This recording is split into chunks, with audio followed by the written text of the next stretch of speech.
go big, little legs.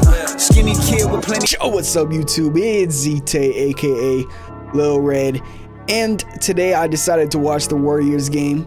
After it happened, I decided not to do the reaction because I seen the score, I seen the blowout. I asked people on Twitter if they want me to see it, they said no. So I was like, you know what, I'm gonna take a look for myself because I've seen a lot of things going on with all these Warriors fans talking about Pool's the problem. You need to watch live games. They're on a 9-game losing streak on the road. Now I think it's 11 on the road. So I'm like, you know, I'm going to check in and see what's really going on with the Warriors. And first off, let me just say, they should have never, ever, ever talked so much trash about the Memphis Grizzlies. It worked out last year. They won the championship. That's literally the biggest thing you could do. That's literally the biggest thing to shut somebody up. But if they're going to trash talk a team, it shouldn't be the Grizzlies because the Grizzlies are the team that likes trash talk. And they have a player on that team who is I'm not going to say below average. He's an average role player, a basic role player in Dillon Brooks. He is best when he has motivation to play hard because that is his role, is to play hard and scrappy. So the fact that the Warriors talk so much about him, the fact that Draymond was running on that high after beating them, winning the championship, whatever, went on the podcast and kind of, dissed Dillon Brooks. Yes, Dillon Brooks was talking first, but the fact that the Warriors talk back is what gave them motivation, and that's why this year in the season series, I'm pretty sure the Grizzlies are ahead. You guys could check me on that if I'm wrong, but that's why the Grizzlies come so hard at the Warriors every single time, because there's no John Morant, no Steven Adams. I mean, they've been missing Steven Adams forever, but the Grizzlies, yes, they're the number 2 seed, but the team that they have right now isn't that team. Now, the Grizzlies have a history of just being good without John Morant, but they are especially better when they're playing the Warriors now because of all that. I saw a clip of Klay Thompson on the bench throwing up the 4 rings. He's done that. Somebody said, why is Klay Thompson going to do this every time things don't go his way? I mean, he has a point. He has 4 championships. The Grizzlies have nothing. I guess he's trying to humble the Grizzlies a little bit, which every single team tries to do, including my Lakers and LeBron James, because the Grizzlies do love to talk. But that's just how they like to play basketball. There's nothing wrong with that. All right, it's Memphis. It kind of looked like Curry was annoyed with Klay doing that. And we'll talk about Curry because I don't even think he had a bad game. From what I've seen, from Curry standards, what they need from Stephen Curry, he did not have a good game. It's like he was kind of invisible. He did hit a couple shots, but he didn't really do much. And he couldn't stop Dillon Brooks. Dillon Brooks was going at Stephen Curry. He was trying to get in Steph Curry's head. It wasn't going to happen. I'm not saying that's the reason Curry did bad. But Curry is outsized on the defensive end. No matter how good people say he is at defense, it's just like every single year, every single time I watch a Warriors game, he's just too little. And for him to be giving up that much size, he's got to come with it on the offense end, and he didn't. Now, everybody wants to blame Jordan Poole, but he's pretty much the reason you guys even stayed in the game, because that third quarter, when the game was getting out of hand, he had a 17-point quarter, a whole bunch of free throws. He was being aggressive and scoring. Fourth quarter is a different story. He did not play good. He was having stupid turnovers. But in my opinion, that's probably because he played that whole third quarter and then they just started him the fourth quarter to keep playing. So he's probably tired, mental mistakes, whatever. DiVincenzo didn't do much, although he had a couple rebounds. I'm pretty sure the Warriors actually out-rebounded the Grizzlies, but they still let Jaren Jackson score a whole bunch of points because of his size. Draymond couldn't stop him. Kuminga missed a dunk, but Kuminga had a really, really good game. Pretty sure he hit his career high in threes. Maybe I'm tripping. But Kuminga had a really good game. He's one of the players who actually played good for the Warriors tonight. Him and Jordan Poole kind of kept them afloat in that first half. Poole in the third quarter. But fourth quarter, when they needed Stephen Curry and Klay Thompson to hit shots, they just weren't hitting shots. And that's the problem. I think on the road that the Warriors have, they just can't hit shots. I don't know.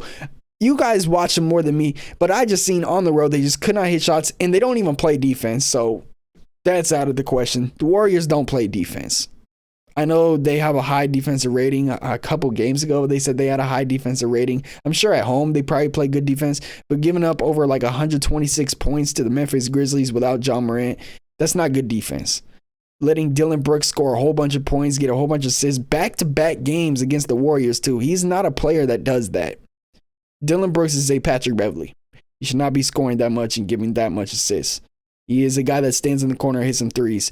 But he has a smaller defender in Curry, so he's just going to hit some floaters over him. A couple good pocket passes to Tillman, who had a pretty solid game. So, from my point of view, watching this Warriors game, they rely a lot on Steph Curry and Klay Thompson's shot-making ability off the dribble and through off-ball screens. And when those aren't going and they're not getting stops, because sometimes they don't really focus on the defense end. It's like they get frustrated that they're missing shots on offense. And then on defense, they're playing the right way. They're rotating everything. It looks like they're playing good, but they're not prioritizing defense. It's almost like, when you're playing basketball and you're playing defense and you're doing everything right, but you're like doing it waiting to get back on offense. That's almost what the Warriors look like they're doing to me. On defense, it's not like they're trying to this is the last stop every possession, that type of mentality. Like, we are going to get a stop no matter what. They're not prioritizing defense. They're playing defense, going through the motions so they can get back on offense and make up for that missed shot that they just had. And I think that's a problem. Not at home, it's not a problem. They have no problem with that because they go on crazy runs at home. They go on crazy shooting streaks at home because they have the crowd to back them up. Now, when on the road, I feel like on the road, you have to prioritize defense. Otherwise, the game is going to get away from you because the crowd is going to get involved. So maybe that's why they're not playing good on the road, because nobody really has answers. I've never really seen anything like this. A championship team coming off a championship and not being good on the road ever, like this whole season. They have a horrible, it's not just like, oh yeah, they're below average on the road or they're bad. No, they're really, really bad on the road. If you take away all the losses on the road, they would probably be number one seed, like obviously. But if you took away all the losses, they would have their record would be like 30 and 5. That's what it would look like. Obviously, I'm exaggerating, but you guys get the point. On the road, they can't win. And I think it's because they don't. I just watched this one game. I haven't seen a Warriors live game since the couple Lakers won, since the Bulls won. I think I watched the Grizzlies won, the Spurs won. But I don't really watch the Warriors like that because I watch the reactions, obviously. So from what I've seen, is just they just don't prioritize defense, and then they rely on Poole, Curry, or Klay to get on a run and get hot. That's it. Draymond Green and JaMychal Green are there to pass to those three. And then I also see something when Jordan Poole is hot, the Warriors don't want to feed him. I noticed that. Some of the Warriors players, Jordan Poole's hot, and I know why they do this because I can see it. I see it. Jordan Poole's young. When he misses one shot, say he's hot, he has a couple in a row, he's starting to feel it, he's taking over the game, bringing them back in the game like usually he does. He goes on a run like every single game pretty much. It's the problem is after he goes on the runs, what he does. Then he misses a shot. Instead of being like, okay, now I'm going to focus my end on defense, now I'm going to focus on trying to get my teammate open, he comes back, is like, no, I got to make up for that shot. I got to try extra. And then you could see if he misses 2 in a row, he keeps trying until he makes another one, and that's when his teammates kind of start looking away from him. I kind of noticed that in the third quarter, they were getting rebounds, Poole's trying to come up and get it. They were just passing it away from him. They weren't looking his direction. And then in the fourth quarter, he had that horrible hook pass turnover, and then he had a turnover right before that too, maybe a missed shot. No, he had a couple offensive fouls too. So I don't know. A lot of people also I see say Steph Curry doesn't get the whistle that he deserves. I don't know if I agree with that because I just think Steph Curry's play style isn't one that's going to draw fouls.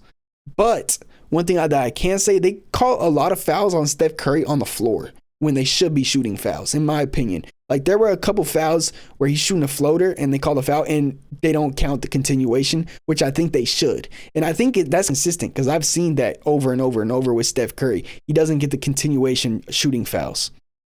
Maybe it's because how good of a free throw shooter he is, even though he missed one tonight. So I don't know. Klay Thompson, he's just going to shoot his threes, shoot his shots, kind of bail him out, try to take tough shots. But if he's not on, he's not the defender he once was. I think they need to run some more curls and get him going in the mid-range because that seems to work, and they didn't really do that at all. But, yeah, I don't even know what else to say. Looney getting his rebounds, I guess. Jaren Jackson went off. Tyus Jones went off. I heard that Tyus Jones always goes off when they play the Warriors, but yeah, he was cooking. He was low-key cooking DiVincenzo.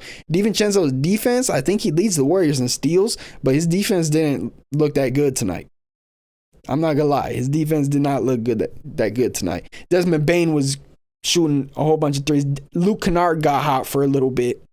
But what do you guys think? I want to know your opinion now that I watched every single possession. I didn't watch the full 2-hour game, but I watched the 40 minutes all possessions, so I seen everything pretty much besides like maybe some of the cuts after timeouts and stuff, drama with Dylan Brooks.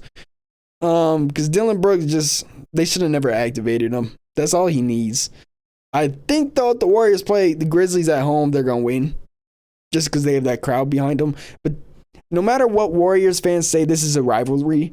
No matter what you guys say, yes, you could say the Grizzlies haven't proved nothing, but current day, this is because they win a couple, you guys win a couple. They win a couple, you guys win a couple. You guys might have the best out of the rivalry, but it is one. Okay, so don't downplay it. Don't do what Clay does, the 4 rings, even though he can because he does have 4 rings. He could flex. I like that, I guess, but I don't know. What you guys think? Final thoughts down below in the comments. Let me know.